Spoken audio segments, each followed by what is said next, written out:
freshman year at St. Peter's College, I averaged about 18 a game with the freshman team, but I wasn't on scholarship. So I went out for the team the second year, and they actually would have had to cut a kid on scholarship to keep me. I was better than, 2, 3, 4 of them. I ultimately would have played my last couple of years in college if I was part of that, because I was a young, late to the sport. But that got me into coaching very early. And then I was still really a player who was coaching, because a year and a half after getting cut, I had the freshman team at St. Anthony's. So I'm on the floor practicing. I'm being influenced only by a couple of people that I had come across. And then the head coach, John Ryan, started taking me to a clinic once or twice a year. There weren't a lot of them. And I went and I had a chance to hear John Wooden. I had a chance to hear a bunch of people.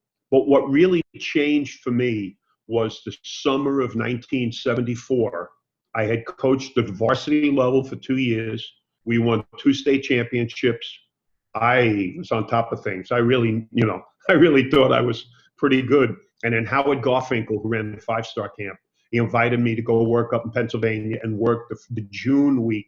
So this is the summer of 74, after my second season coaching.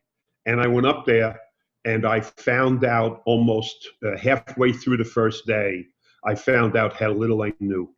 That I was a fraud. I was like doing the playground stuff.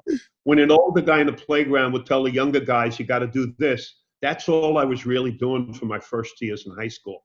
I didn't really I was enthusiastic. I was hands-on. I was on the court, but I didn't know. So all of a sudden now I'm working with Hubie Brown. I'm working with Mike Fratello, Rick Pitino. I was playing in counselor games at night, and Robert Parrish, the chief, was a sophomore in college when I was playing in these camp games. So I did that for 10 summers. I took a week each summer, week of vacation, went up and worked, brought my kids from St. Anthony's up, and I went up there right through David Rivers and then Kenny Wilson. And after that 10-year period, I felt that I had done a lot of catching up. I had learned to network. I found out about how to open up doors with recruiting.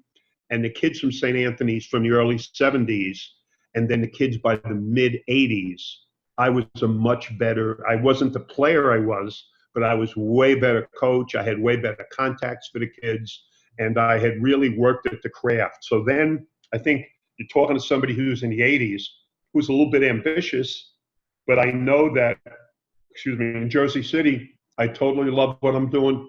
But maybe at that point, I would look around because of having worked the summers and watching where all these guys are 5-star, turn where their careers took them.